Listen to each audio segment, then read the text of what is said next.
Shalom. Vamos a dar inicio a una enseñanza basada en Tisha B'Av y lo que representan estas 3 semanas que a veces vemos por las redes sobre esto y muy pocas veces tenemos un conocimiento de lo que representa el mismo.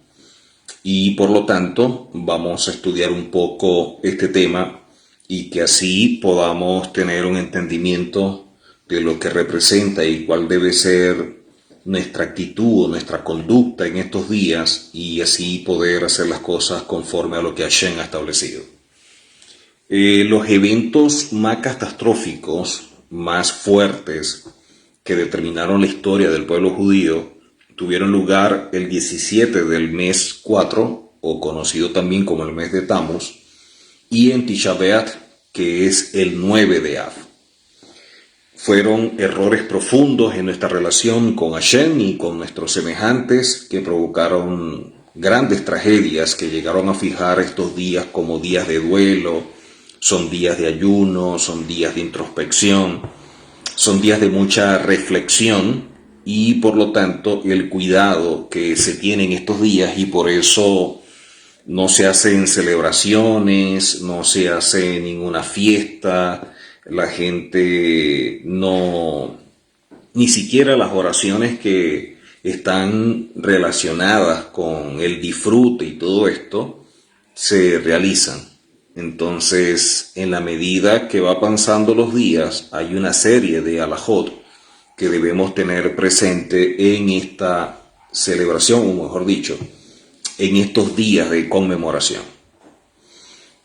Este periodo está establecido en 3 semanas, que es conocido como Bein Hametzarim, y literalmente traduce como entre los estrechos, y se caracteriza por una disminución, como dije previamente, de las celebraciones, de alegres situaciones o compartir, y por costumbre más bien se refleja un sentido de introspección, de reflexión, de mucho cuidado, y de allí todo lo que representa el mismo.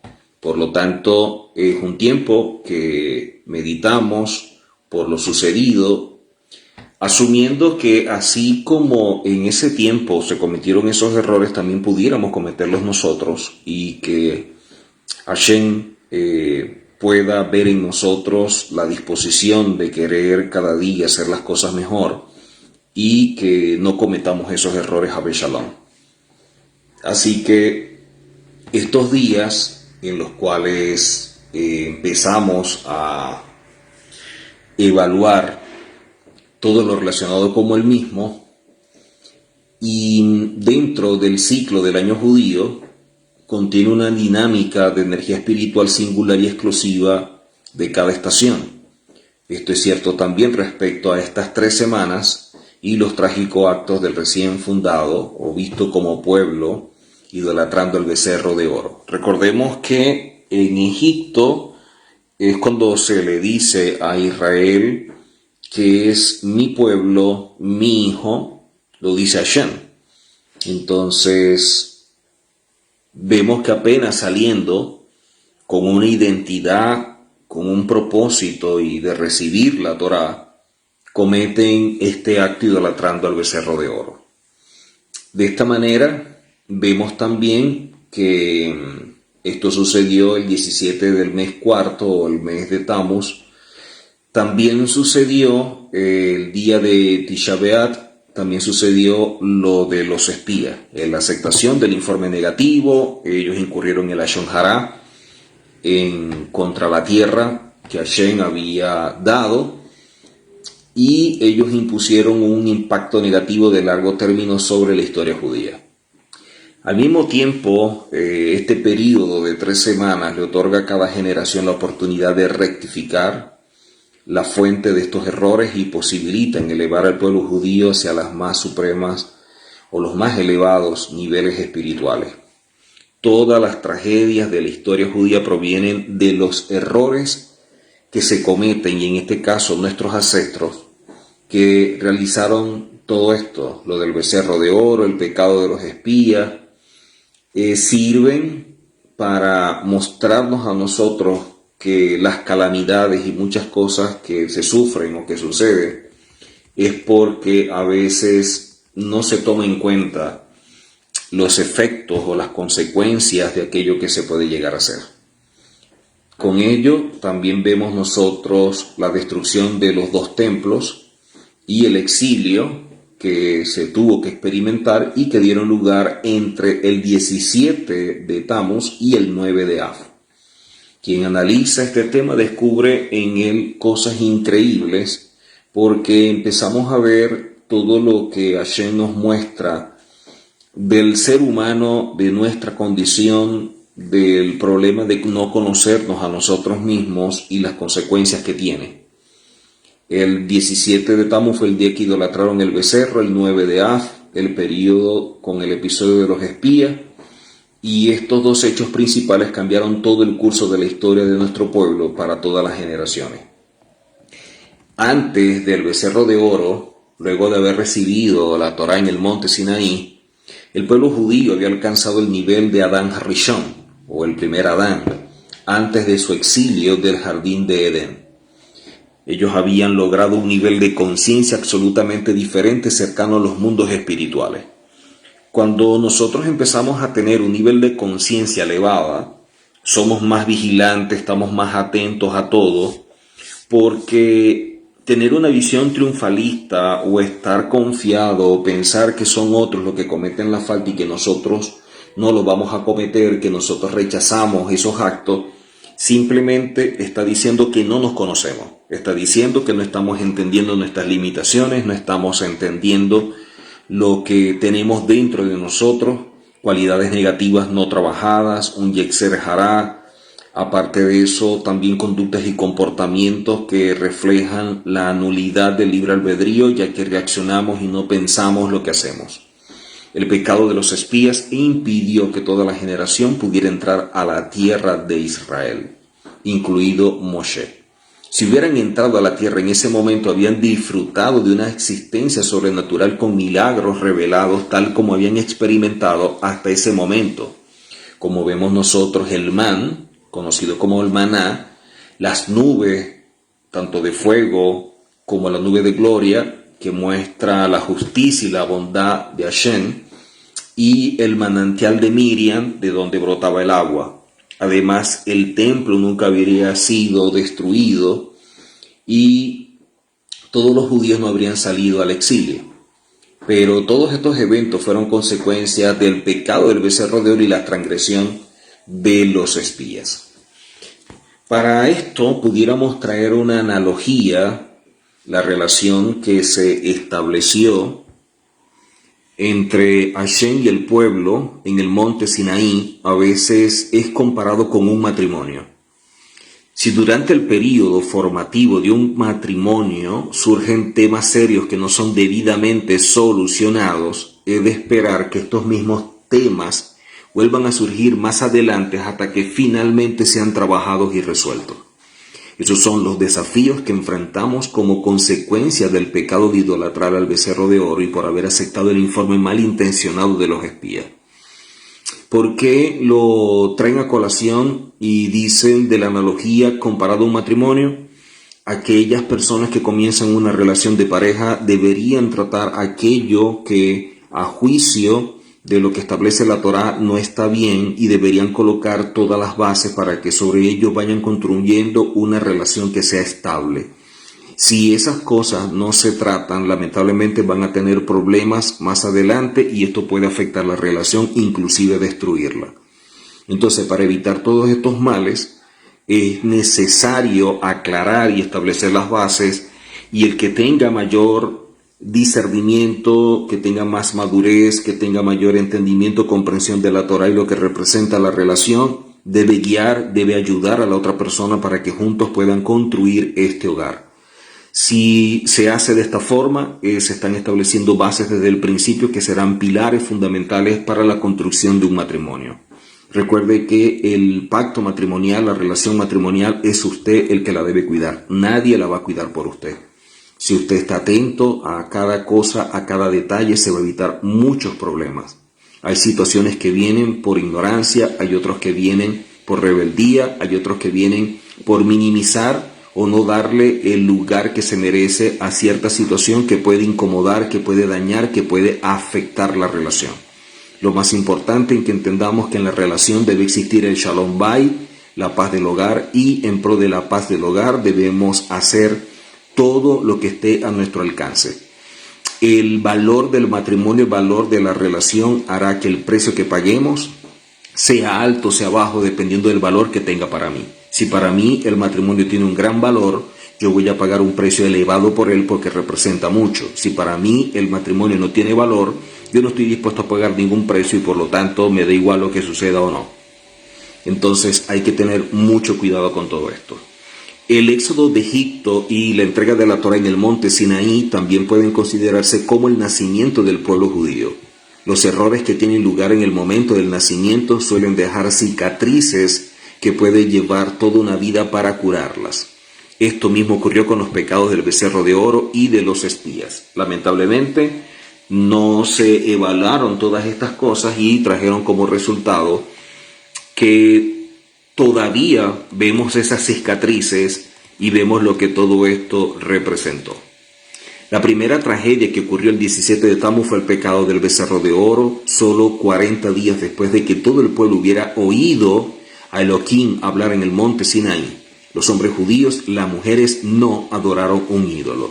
Es importante aclarar que fueron los hombres los que promovieron todo esto, fueron los hombres los que realizaron todo esto. Se enseña, y es el comentario del rabí Mordechai Becker, que las mujeres no participaron de esto, no adoraron un ídolo. La conexión que tuvieron ellas con Hashem fue mucho más profunda que el de los varones. Cuando Moshe bajó del monte Sinaí y vio lo que había sucedido, quebró las tablas que Elohim le había entregado. Los judíos fueron perdonados por este pecado el día de Yom Kippur y recibieron un segundo par de tablas. Sin embargo, la unidad perfecta del pueblo con la Torá, tal como se había logrado en el monte Sinaí, ahora estaba dañada. Se pudo superar, pero siempre quedó algo allí. Con el pecado del becerro de oro, ellos debilitaron su conexión con la revelación que había tenido lugar en el monte Sinaí y crearon la posibilidad de que en el futuro otros judíos también pudieran cortar su conexión con las enseñanzas que comenzaron en el monte Sinaí. Si no hubieran pecado de esta manera, esa posibilidad nunca había existido. Quiere decir que esa posibilidad siempre está latente. Y construir un becerro de oro, en este caso que lo hicieron para que ocupara el lugar de Moshe y los guiara, nos indica que en un momento de nuestra vida de vacío, de soledad, de desesperanza, pudiéramos construir también un becerro. ¿De qué forma pudiéramos construir un becerro? Cuando nosotros colocamos a alguien o algo en el lugar de Hashem, y de esta manera también deshonramos el nombre de Hashem, incurriendo en lo que se conoce como Hilul Hashem. Si yo incurro en Hilul Hashem, estoy profanando su nombre, lo estoy deshonrando, y yo estoy colocando a algo o a alguien en su lugar, y con ello debo tener cuidado porque es Avodah Zará, es el principio de la idolatría. El pueblo me dijo, y es lo que Aarón le relata a Moshe, cuando se dieron todos estos sucesos que desembocaron en el becerro, como aparece registrado en Shemot o Éxodo capítulo 32, 23 en adelante, cuando dice que el pueblo me dijo, haznos un Dios que nos proteja, porque no sabemos dónde anda ese hombre, Moshe, quien nos sacó de la tierra de Egipto. Y yo les dije, ¿quién tiene oro? Ellos se lo quitaron y me lo dieron. Yo lo arrojé al fuego y salió este becerro. Y vio Moshe que el pueblo había quedado expuesto, porque Aarón lo había expuesto a la desgracia, ante aquellos que se levantan en su contra. Rashi comenta, en otras palabras, los enemigos de Israel lo desacreditarían refiriéndose al pecado del becerro de oro. También vemos que Onkelos explicó las palabras una desgracia entre los que se levantan en su contra, como darles un mal nombre para sus generaciones, puesto que Onkelos explicó este verso como para sus generaciones, puede entenderse que el becerro se convertiría en una causa de desgracias y mal a lo largo de la historia judía. ¿Por qué las personas dirían, no porque si nuestros ancestros hicieron el becerro de oro y lo idolatraron, sino porque fue el becerro quien lo sacó de Egipto, pues puesto que para ellos fue bueno idolatrar el becerro, nosotros debemos hacer lo mismo y también será algo bueno para nosotros. De hecho, esto fue lo que dijeron en la época de Jeroboam, el rey malvado del reino del norte, quien hizo 2 becerros de oro, quien le dijo al pueblo: es demasiado lejos para ir al templo en Jerusalén. Estos son vuestros dioses, los que sacaron de la tierra de Egipto, como aparece registrado en el primer libro de Reyes, capítulo 1, en el primer libro de Reyes, capítulo 12. Moshe Rabenu previó proféticamente de qué manera el becerro sería la causa del pecado para las generaciones futuras. Así como vemos nosotros que Jeroboam hizo estos 2 becerros, nosotros también podemos construir becerros sin darnos cuenta en nuestra vida, producto de nuestros actos fuera de la Torá.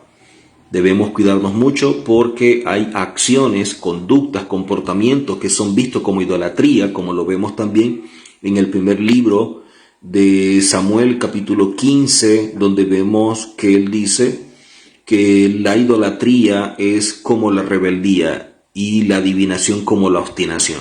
Por lo tanto, hay muchas cosas que pueden ser vistas como idolatría e incurrir en la boda zará, y no necesariamente estarle prendiendo velas a un santo o una virgen. De las palabras del Rambán, quien cita el Targum, podemos explicar que el pecado del becerro de oro en el año 1313 antes de la era común influyó al pueblo judío para realizar idolatría en los días de Jeroboam y las generaciones posteriores a él. A pesar de que el pueblo judío no idolatró a este becerro ni siquiera un día entero, y el becerro mismo fue quemado y pulverizado de inmediato, y ellos no lo idolatraron más, de todas maneras la gravedad del pecado provocó que las generaciones futuras tropezaran y cometieran graves transgresiones. Esto no es una consecuencia poco común, sino que la naturaleza misma de los hechos históricos es tener repercusiones en el futuro. Entonces hay que tener mucho cuidado con ello. Así como el pecado del becerro de oro llegó a que se quebrantaran las tablas y a un corte con la conexión entre Hashem y el pueblo, y de allí la Torá, de la misma manera el pecado de los espías llevó a que se cortara esta conexión entre el pueblo y la tierra. Una vez que el nexo se había debilitado, la posibilidad del exilio se convirtió en una realidad. Como vemos nosotros en Números 13, 32, 14, 1 y 14, 34, donde los espías informaron públicamente que la tierra que Elohim les había prometido no valía la pena y que cualquier intento de conquista fracasaría. Al incurrir en la Lashon Hara contra la tierra, entonces Hashem los castigó, esa generación murió, no pudo entrar. Ellos dieron un informe desfavorable acerca de la tierra que había ido a espiar. Toda la congregación se levantó y lloró esa noche porque no querían entrar a la tierra. Elohim dijo: de acuerdo a la cantidad de días que exploraron la tierra, 40 días serán castigados, 1 año por 40 días durante 40 años. Vemos allí las consecuencias por haberse dejado guiar por hombres con un mal ojo, con hombres que incurrieron en la Lashon Hara, por no confiar en Hashem y simplemente obedecer lo que Hashem dijo. Nunca Hashem estableció que fueran a espiar la tierra ya era de ellos, debían simplemente entrar.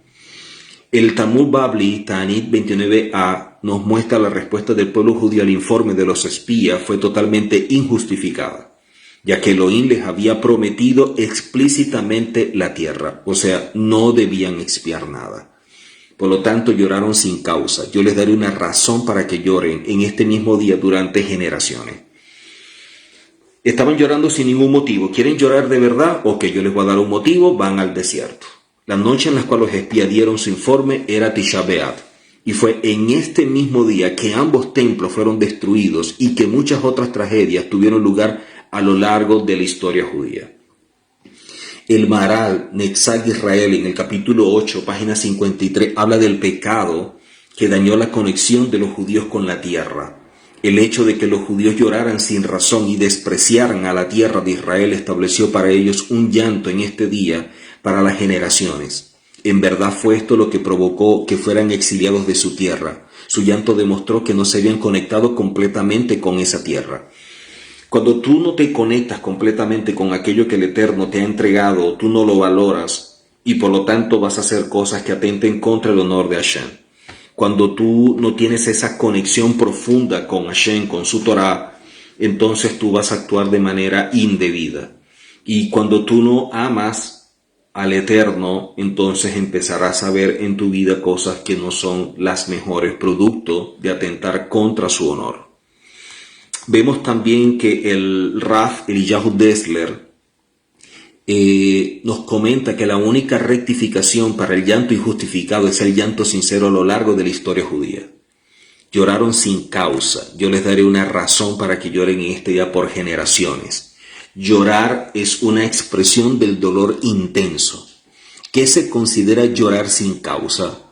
Esto solo proviene de una falta de fe en Elohim.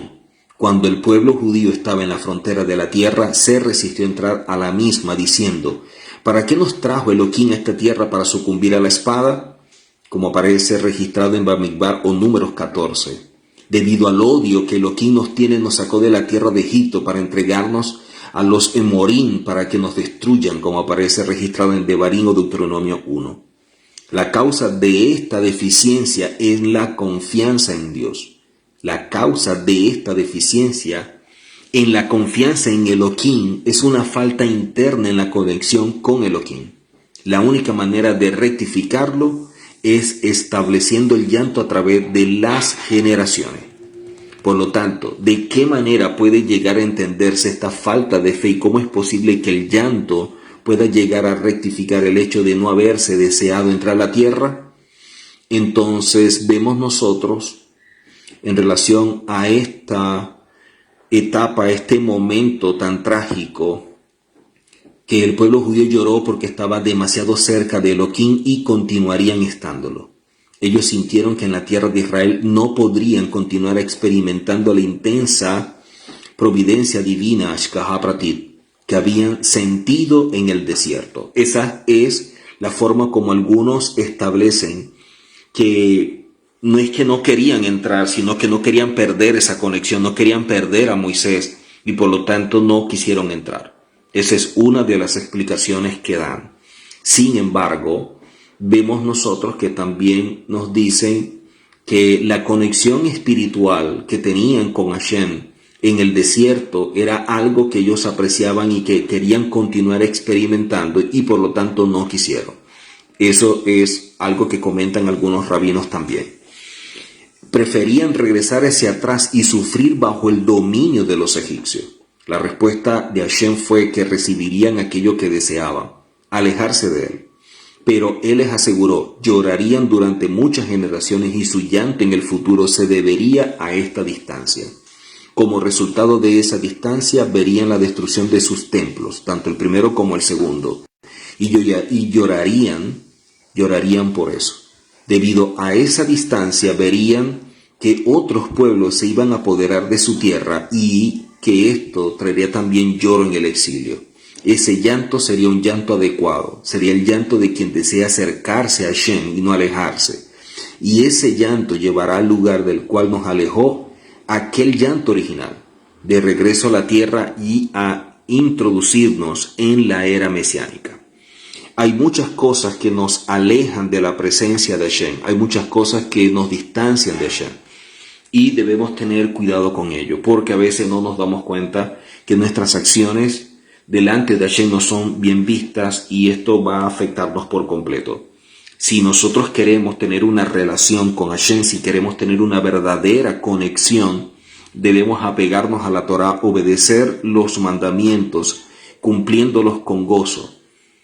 No es una carga pesada, no es algo que nos esclaviza ni nada por el estilo, todo lo contrario. Una persona que ve la Torah como que lo esclaviza es porque nunca ha conocido lo que realmente es la libertad. Cuando conoce la verdadera libertad que da la Torah, entonces entenderá lo que realmente es la esclavitud. Lamentablemente muchas personas no lo ven de esa forma. El gran problema del ser humano que no acepta la disciplina, no acepta limitaciones, le gusta vivir sin cercos, sin que nada delimite su vida, hacer lo que le parece, lo que le provoca, lo que me gusta, lo que yo creo, lo que yo considero basado en una motivación supuestamente buena o guiado supuestamente por el corazón. Y resulta que todo esto a veces se transforma en perdición para la misma persona sin darse cuenta.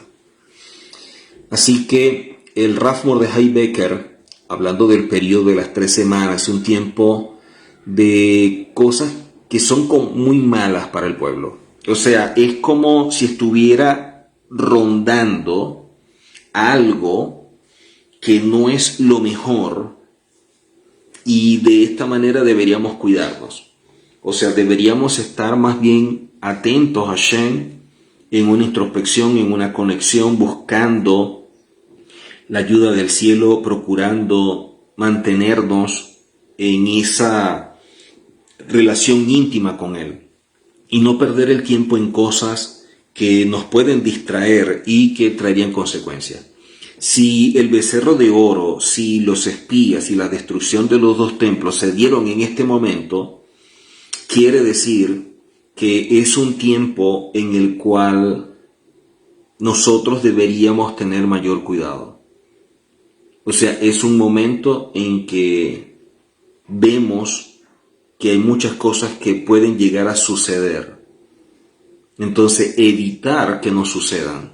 ¿Cómo puedo yo evitar que me sucedan? Entonces, cuando yo tengo conciencia de lo que esto representa, cuando estoy entendido de lo que este tiempo nos indica, nos muestra, entonces yo actuaré con precaución, yo voy a estar actuando de manera comedida y voy a estar atento, vigilante, como lo dice el rabino Moshe Luzzatto, que es el primer nivel en el cual deberíamos trabajar, ser muy vigilantes, muy atentos a todo lo que hacemos o dejamos de hacer. Por lo tanto, en esencia, todas las tragedias del exilio son producto de nuestra separación de la Torá y de la santidad de la tierra de Israel. Esta idea aparece aludida en Lamentaciones, lo cual se lee en la sinagoga el día de Tisha B'Av. Todos sus perseguidores la han tomado en cautiverio con dura servidumbre. Las palabras con dura servidumbre pueden ser traducidas también como entre las calamidades, una referencia al período entre el 17 de Tammuz o el 4º mes y Tisha B'Av. Los comentaristas señalan que cada castigo que llega sobre el pueblo judío lleva en sí cierta mínima medida de castigo por el pecado del becerro de oro y por el pecado de los espías que ocurrieron en esta fecha. O sea, no terminamos de distanciarnos, separarnos de estos eventos. Estos pecados han afectado de tal manera a la psique judía que todos los pecados futuros pueden ser ligados con ellos. De esta manera, todo el sufrimiento que vivió el pueblo judío también se atribuye a estos primeros pecados nacionales. Entonces hay que tener mucho cuidado, mucho cuidado. Tanto el primer como el segundo templo fueron destruidos en Tisha B'Av. El primer templo fue destruido por los babilonios en el año 423 antes de la era común, y el segundo templo fue destruido por los romanos en el año 70 de la era común. Estos eventos trágicos fueron llorados a lo largo de la historia y conmemorados a través de ayunos. Hay otras 2 tragedias que también se conmemoran con ayunos, y estas tienen relación con la destrucción del primer templo, el 10 de Tebet, cuando se abrió una brecha en la muralla externa antes de la destrucción del primer templo, y el ayuno de Gedalia en recuerdo del asesinato del gobernador de Israel, luego de que los babilonios destruyeran el primer templo, lo cual provocó que miles de judíos fueran asesinados y que los restantes fueran llevados al exilio. Cuántas tragedias que nuestro pueblo ha vivido, y lo importante de todo esto es que seguimos de pie, seguimos existiendo, y es la prueba más fehaciente de que Hashem existe. El profeta Zacarías, al hablar sobre el primer templo, describe 4 ayunos que conmemoran la destrucción, tal como lo vemos en la escritura, en los profetas, donde en Zacarías capítulo 8, verso 19, habla del mismo. Dice así, dice Elohim de los ejércitos: el ayuno del mes 4, el ayuno del mes 5, el ayuno del mes 7, el ayuno del mes 10 serán para la casa de Judá alegría y regocijo y festividad. Solo amén, la verdad y la paz. La cuenta de los meses de Zacarías a partir del mes hebreo de Abid. Por lo tanto, el ayuno, cuando habla del ayuno del 4º mes, se refiere al mes de Tammuz, que viene a ser el 17 del que estamos hablando. El ayuno del quinto mes se refiere a Tisha B'Av. El ayuno del séptimo mes se refiere a Son Gedalia en Tishri. ¿Ok? Y también vemos el ayuno del décimo mes que se refiere al 10 de Tebet. En términos cronológicos respecto a la destrucción de los templos, el primero de los eventos que se conmemora con un ayuno tuvo lugar el 10º día del mes de Tebet. El 10 de Tebet conmemora el comienzo del sitio de Jerusalén por parte de Nabucodonosor, el rey de Babilonia, y el comienzo de la batalla que finalmente destruiría Jerusalén y al templo de Salomón, enviando a los judíos en un exilio de 70 años en Babilonia. La fecha del 10 de Tebet fue registrada por el profeta Ezequiel, quien estuvo personalmente en Babilonia, formando parte de un grupo de judíos que habían sido exiliados por Nabucodonosor, 11 años antes de que tuviera lugar de hecho la destrucción del templo en Jerusalén. Puede parecer raro guardar luto el día que comenzó el sitio de Jerusalén, ya que conmemoramos la destrucción misma de Jerusalén y del templo durante las 3 semanas. Podemos llegar a pensar que lo ocurrido el 10 de Tebet quedaría eclipsado por esas tragedias mayores. ¿Qué fue tan trágico respecto al comienzo del sitio y cuál es el mensaje del 10 de Tebet? Entonces, vemos allí que para el pensamiento judío un día de ayuno es un momento adecuado para el análisis y el juicio interior, un momento para corregir un error anterior. ¿Qué fue lo que ocurrió el 10 de Tebet y qué tenemos que corregir? El 10 de Tebet, hace 2500 años, Nabucodonosor comenzó a sitiar a Jerusalén. En verdad, ese primer día provocó muy poco daño y ningún judío fue asesinado. Entonces, ¿por qué ese día es tan trágico? Porque el sitio era un mensaje para lograr despertar al pueblo judío para que solucionaran sus problemas, pero fallaron y en consecuencia el sitio terminó desembocando en la destrucción del primer templo. Lamentablemente, hay otra tragedia que se encuentra junto a este día y es que es menos obvia, que Jerusalén debe ser la fuente de inspiración del mundo y el lugar desde el cual la Torá y la palabra de Elohim llevan a todas las personas. Un sitio previene que las provisiones ingresen a una ciudad y también evita la comunicación desde la ciudad con el mundo exterior. Desde el momento en el cual Nabucodonosor, el rey de Babilonia, estableció el sitio a Jerusalén, la voz de esta sagrada ciudad ha sido enmudecida. Dejó de ser el modelo espiritual para el mundo, perdió su rol como el principal centro de estudio de Torá y la palabra de Hashem ya no se oye saliendo de sus portones. Qué lamentable, qué gran tragedia. Y esto ha traído tanta oscuridad al mundo y con todo esto también el antisemitismo, el odio que siempre hay hacia todos nosotros y que no cesa. Hay otros eventos que ocurrieron justo antes del 10 de Tebet y cuyo recuerdo ha sido silenciosamente incorporado también en el ayuno del 10 de Tebet. El 8 de Tebet, el rey Ptolomeo de Egipto obligó a 70 sabios a reunirse para traducir la Biblia hebrea al griego.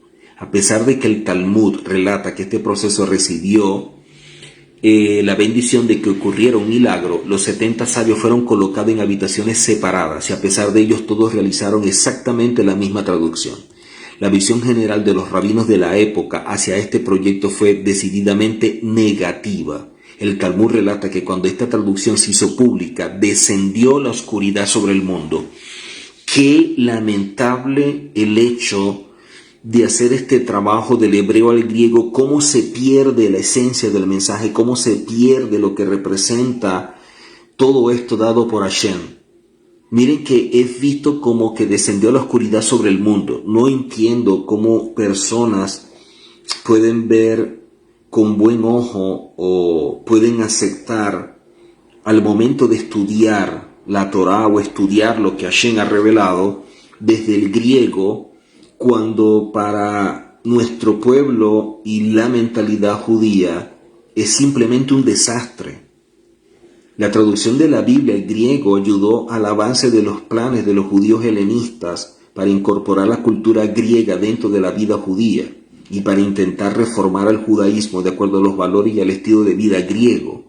El hecho de querer, vamos a utilizar la expresión, de querer cacherizar al idioma griego al utilizarlo para traducir la Biblia, tuvo amplias ramificaciones en la sociedad judía y socavó parte de los esfuerzos que realizaban algunos rabinos combatiendo la atracción que tenía Grecia sobre Israel en ese momento. No querían que utilizáramos nuestros nombres hebreos, no querían que nos hiciéramos el Brit Milá, no querían que guardáramos Shabbat, no querían que habláramos hebreo. Ese es el daño que Grecia hizo, al igual que Roma, que es visto como Edom. La traducción de esta Biblia, lamentablemente, ha causado mucho mal. El 9 de Tebet es el día del fallecimiento del escriba Ezra, o Esdras, como aparece. En los ojos del Talmud, este gran judío es comparable incluso con Moshe. Si la Torá no hubiera sido entregada a través de Moshe, habría podido ser entregada a Israel a través de Ezra. Ezra lideró el retorno de los judíos hacia Jerusalén desde el exilio de Babilonia, bajo su dirección e inspiración junto con la ayuda de Nehemías, que fue el encargado de la reconstrucción del segundo templo. Esdras detuvo el flujo de matrimonios mixtos que afligía a los judíos que retornaban hacia Jerusalén. Dentro de la Torá, dentro de nuestro pueblo, con quién nos unimos, con quién tenemos una relación es sumamente importante. Tenemos que evaluar con quién tenemos una relación, quién se transforma en nuestra pareja, con quién vamos a construir una vida, porque de ello dependerá el bien o el mal que caiga sobre nosotros.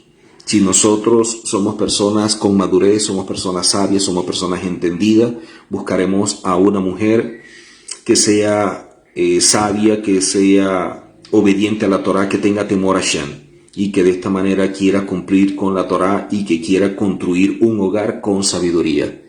Si la gente se lleva por la atracción física, si la gente se lleva por el romanticismo, si la gente se lleva por lo que el mundo establece como parámetros y de allí la exhibición pública de tantas mujeres que no tienen respeto hacia sí mismas, que no se valoran, que tienen problemas de autoestima y por eso prácticamente la ropa que utilizan sin decoro, sin recato y nada por el estilo, cómo publican fotos con su rostro maquilladas para que otros hombres las estén viendo, siendo mujeres casadas, traen deshonra para su marido, traen deshonra para su hogar.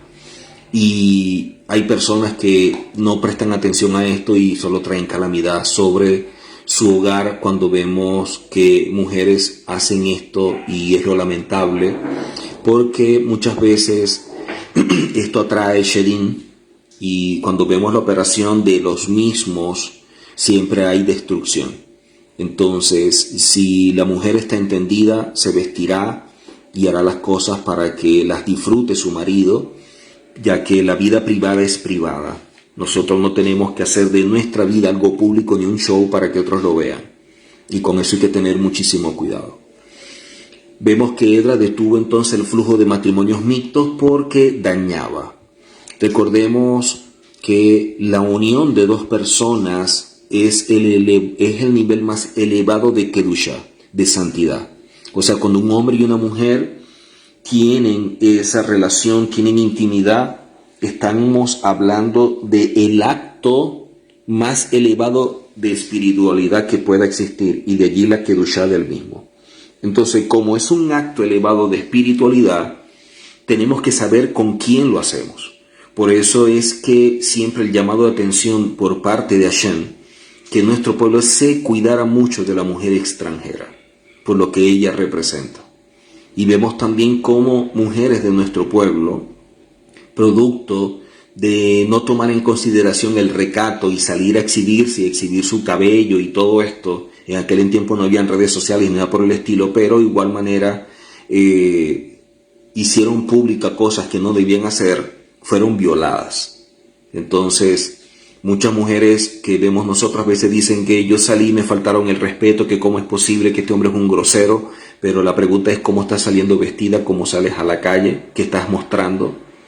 Entonces creo que de alguna manera también se colabora, y con esto no quiero justificar la acción, simplemente que ambos, uno que promueve exhibiéndose y el otro que no tiene control ni dominio propio, entonces también opina o comenta o ve de forma indebida. Así que Esdras es responsable por la supervivencia del judaísmo y de los judíos hasta el día de hoy. En consecuencia, no sorprende que los judíos recuerden el día de su muerte como un día de tristeza en el calendario, dado que no sería razonable ayunar 3 días consecutivos, el 8, el 9 y el 10 de Tebet. El recuerdo de los eventos del 8 y del 9 fueron incorporados en el día del ayuno del 10 de Tebet. Entonces vemos acá todo esto. Las etapas posteriores que condujeron a la destrucción de ambos templos también se recuerdan con el duelo del día 17 de Tamuz, al igual que otras tragedias ocurridas en la historia judía. Este día de ayuno da comienzo a las 3 semanas de duelo por la destrucción de los 2 templos. Vemos en la Mishnah Ta'anit 4.6 las 5 tragedias históricas que ocurrieron el 17 de Tamuz. La primera tragedia, Moshe rompe las tablas que contenían los Asereh Hadibrot, conocido popularmente como 10 mandamientos, cuando descendió del monte Sinaí y vio el becerro de oro. La segunda tragedia es que se suspendieron los 2 sacrificios diarios durante el periodo del primer templo. Tercera tragedia, los romanos rompieron las murallas de Jerusalén antes de la destrucción del segundo templo. La cuarta tragedia, el malvado Apóstumus quemó la Torá. La quinta tragedia, se colocó un ídolo en el templo. Los sabios del Talmud de Jerusalén discuten al respecto. Uno dice que se refiere al ídolo que colocó Menashe durante el periodo del primer templo, mientras que otros sabios dicen que se refieren al ídolo que colocó Apóstumus, el griego, en el periodo del segundo templo. El problema es que colocaron un ídolo. No está clara cuál es la verdadera identidad de Apóstumus. Puede ser una referencia a Antíoco Epífanes, famoso por los episodios de Hanukkah, y cualquier otro de los muchos gobernadores griegos y romanos. Para nosotros, más importante que saber exactamente quién era es conocer los incidentes atribuidos a su nombre, las repercusiones que trajo toda esta tragedia. Por lo tanto, el quiebre de las tablas define al 17 de Tamuz. Este hecho forjó la naturaleza eterna de esta fecha. Y las tragedias que ocurrieron en las generaciones siguientes al 17 de Tamuz necesariamente se originaron en este momento decisivo. Con un poco de estudio no es difícil entender de qué manera los eventos posteriores son meramente expresiones diferentes del quiebre original de las tablas que ocurrió en ese día. Cada uno de estos episodios demuestra una desintegración del nexo entre Hashem e Israel, una consecuencia directa del quiebre de las tablas en el Sinaí. La descripción bíblica de la ofrenda diaria establece explícitamente que esta práctica comenzó en el Sinaí, como lo vemos en Bamidbar o número 28.6, la ofrenda constante que se realizó en el monte Sinaí. La culminación de este sacrificio, el día 17 de Tamuz, implicó el fin de una práctica diaria que había comenzado en el monte Sinaí y que continuó sin interrupción durante muchos siglos. A pesar de los viajes de los judíos por el desierto, el deambular del tabernáculo en la recientemente conquistada tierra de Israel y la ocupación del enemigo, este sacrificio se había mantenido de manera constante. Este sacrificio le ofrecía al pueblo una oportunidad diaria de presentarle algo tangible a Hashem. Era una expresión muy real y significativa de su relación con Elohim. Pero tal como había ocurrido antes con las tablas, la ofrenda diaria y la relación que ésta representaba llegó a su fin el 17 de Tamuz. Lamentablemente, es un evento muy trágico. La conexión entre el quiebre de las tablas y la quema de los rollos de la Torá es muy simple. El rollo de la Torá es un documento divino que comunica las instrucciones de Hashem para su pueblo. La quema pública de una Torá representa un quiebre de la conexión del pueblo judío con la experiencia del Sinaí. Por lo tanto, es de esperar que otros pueblos intenten imponer su paganismo sobre el pueblo judío. Pero que un rey de Judá profane el templo de Elohim con un ídolo es otra demostración más de que la conexión del pueblo con Sinaí continúa desintegrándose. Cada vez que vemos a un judío, cada vez que vemos a alguien que atenta contra el honor de Hashem, que hace cosas que violentan la Torah, de alguna manera es como si la estuviera quemando, y está mostrando simplemente que hay un quiebre entre la conexión que tiene con Hashem y su vida. Entonces, nosotros, si no nos cuidamos, pudiéramos también estar incurriendo en esto. Con nuestras acciones pudiéramos estar actuando de una forma que es como si quemáramos la Torá. Finalmente tenemos la brecha que se abrió en las murallas de Jerusalén 3 veces al año en las festividades de peregrinaje. Jerusalén era el lugar de reunión de todo el pueblo. Cuando las masas llegaban a Jerusalén, entraba a un dominio privado, amurallado. La brecha que se abrió en las murallas de la ciudad transformó a ese espacio en dominio público y constituyó una brecha en la seguridad nacional. En ese punto, la caída del templo era tan solo un asunto de tiempo. Pero esta brecha no fue solamente un evento físico. Y allí lo relevante de todo esto, porque las murallas de Jerusalén simbolizan la unidad del pueblo y una brecha en las murallas, por lo tanto, simboliza una brecha en la unidad nacional. Había una época en la cual todos los judíos ingresaban a la ciudad por los portones y el pueblo vivía unido dentro de las murallas de la ciudad. Ahora eso ya no era posible. En el monte Sinaí los judíos estuvieron todos juntos al pie de la montaña. Solo una persona con un corazón, como una sola persona, como un solo corazón, como el Midrash Mehiltá 19.2 comenta. La unidad era un requisito previo a la entrega de los 10 mandamientos. Una brecha en las murallas de Jerusalén, por lo tanto, representa un alejamiento más del Sinaí.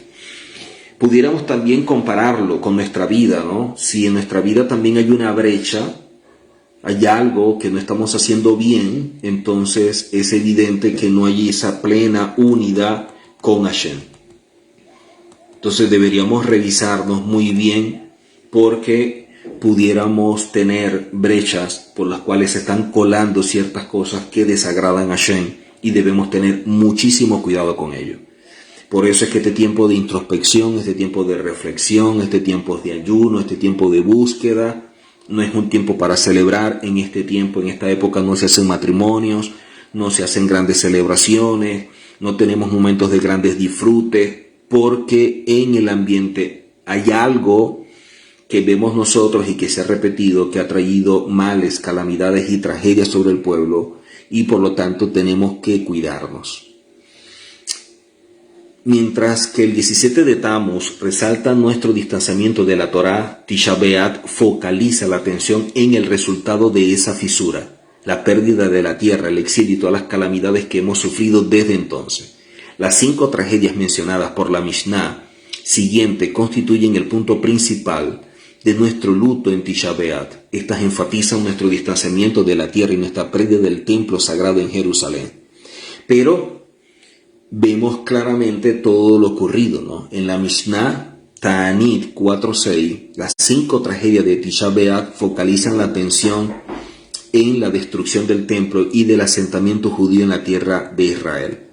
5 cosas les ocurrieron a nuestros ancestros en Tisha B'Av. Lo primero, se decretó que nuestros antepasados no entrarían en la tierra. Lo segundo, fue destruido el primer templo. Lo tercero, fue destruido el segundo templo. Lo cuarto, fue capturada la ciudad de Batar. Y lo quinto, Jerusalén fue arrasada y arada. Qué lamentable. Qué lamentable. El primer templo fue destruido por el general de Babilonia en el año 423 Nabucodonosor, antes de la era común. Hay 2 fuentes que aparentemente se contradicen respecto a la fecha exacta de la destrucción del primer templo, y el Talmud clarifica la intención de los versos en cuestión. Entonces, vemos nosotros en el segundo libro de Reyes, que dice: y el 5.º mes, el 7º día del mes, que era el 19º año de Nabucodonosor, rey de Babilonia, jefe de los verdugos, dice que Nebuzaradán, jefe de los verdugos, siervo del rey de Babilonia, llegó a Jerusalén, y él incendió la casa de Hashem y el palacio del rey y todas las casas de Jerusalén y todas las casas de los dignatarios las incendió con fuego. Entonces incendió la casa de Hashem, el palacio del rey, las casas de Jerusalén y todas las casas de los dignatarios, de gente de preeminencia, fueron incendiadas. Jeremías, en el capítulo 52, verso 12 en adelante, dice: y en el 5.º mes, el décimo día del mes, que era el 19º año del rey Nabucodonosor, rey de Babilonia, llegó Nebuzaradán, el jefe de los verdugos, y se presentó ante el rey de Babilonia en Jerusalén. Y él incendió la casa de Hashem y el palacio del rey y todas las casas de Jerusalén, y todas las casas las incendió con fuego. Entonces, el Talmud Babli en Ta'anit 29a nos habla de la destrucción. Comenzó el 7, pero el templo recién fue quemado el 9 y el 10 de Ab. No podemos decir que esto haya ocurrido el día 7 porque ya se ha afirmado que fue el día 10. Y no podemos decir que fue el 10º día porque ya se ha dicho que fue el 7º día. ¿Cómo es posible reconciliar estas fechas? El día 7 de Ab, los idólatras entraron al templo y comieron allí, lo profanaron durante el 7 y el 8 de Ab. Al atardecer del día 9 encendieron fuego y continuó ardiendo durante todo ese día. Qué lamentable. La destrucción del segundo templo en el año 70 de la era común tuvo lugar mucho tiempo después del periodo bíblico, por lo tanto no es descrito en el trabajo de los profetas. Sin embargo, la tradición judía preservó para nosotros los detalles de la destrucción, como lo vemos en el Talmud Babli, en el Tratado de Ta'anit. Dice, y el templo fue destruido por segunda vez. ¿De dónde sabemos esto? Porque fue enseñado. Las cosas buenas ocurren en un día propicio y las cosas malas ocurren en días de malos augurios. Por eso, este tiempo, para muchos he visto de malos augurios, por eso hay que tener mucho cuidado. Está registrado que el día en el cual fue destruido el primer templo fue la víspera del 9 de Av, un domingo, y en un año posterior al año de Shemitah, del año sabático. Y la guardia de la familia Yoriarit estaba de turno y los levitas estaban cantando los salmos de pie en el Duján. ¿Y qué salmo estaban recitando? El salmo que contiene el verso: y él ha hecho caer sobre ellos su propia iniquidad y los exterminará con su propio mal. Salmo 94. Y apenas tuvieron tiempo de decir, y el Eterno nuestro Elohim, hablando de Hashem nuestro Elohim, los cortará, de inmediato los idólatras llegaron y los capturaron. Lo mismo ocurrió también con el segundo templo. Mucho pesado. La Mishnah Berurá y el Shulchan Aruch y Orjot y Orahaim 549 habla de decenas de miles de judíos que perdieron la vida al caer la ciudad de Betar.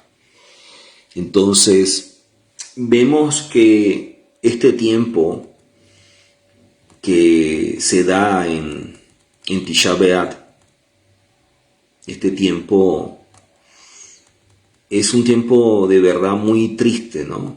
Un tiempo de grandes calamidades, y la recomendación y el tener mucho cuidado, porque hay como que un ambiente pesado en ese aspecto.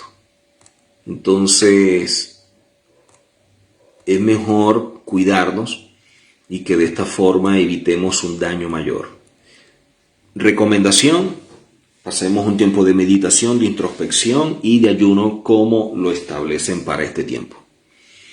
Cuando vemos todo esto, vemos que hay otras expulsiones. A nosotros nos han expulsado de todas partes. No siempre que los judíos fueron expulsados de algún país ocurrió en Tisha B'Av, y eso es una gran verdad.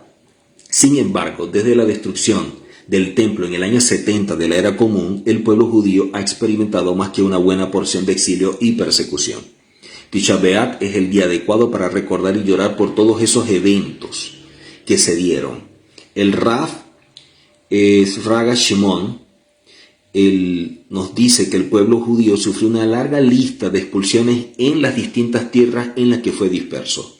Y cito las que aparecen: en el año 70 Jerusalén, en el año 250 expulsados de Cartago, año 379 al 95, a 395 de España, 415 expulsados de Alejandría, en el 554 diócesis de Clemente, 561 diócesis de Uses, 612 España visigoda, 642 Imperio visigodo, 855 Italia, 876 Sen, 1012 Mainz, 1096 las Cruzadas, 1121 Bélgica, 1182 Francia, 1182 también en Alemania, 1276 Alta Baviera, 1290 en Inglaterra, 1298 y hasta destrucción de las comunidades judías europeas, 1306 Francia, nuevamente 1348 en Suiza,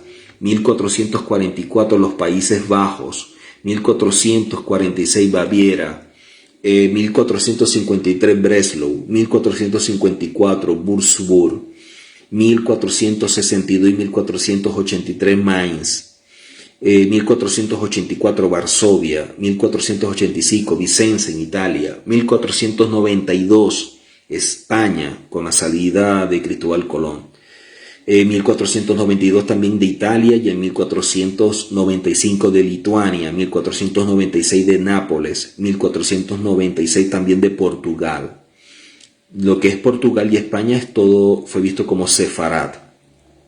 1498 Nuremberg, 1498 también Navarra, 1510 Brandenburgo, 1510 Prusia, en 1514 Estrasburgo, 1515 Génova, 1519 Reinsburgo, 1533 nuevamente Nápoles, 1619 Kiev, 1648 Ucrania, 1648 también de Polonia y al otro año 1649 de Hamburgo, 1654 Bielorrusia, 1656 Lituania, 1669 Orán en África del Norte, 1669 Viena, 1712 Sandomir, 1727 Rusia, 1738 Nuremberg, 1740 Bielorrusia, 1744 de Praga, de Eslovaquia y de Livonia, 1745 Moravia, 1753 Kovac en Lituania, 1761 Bordeaux,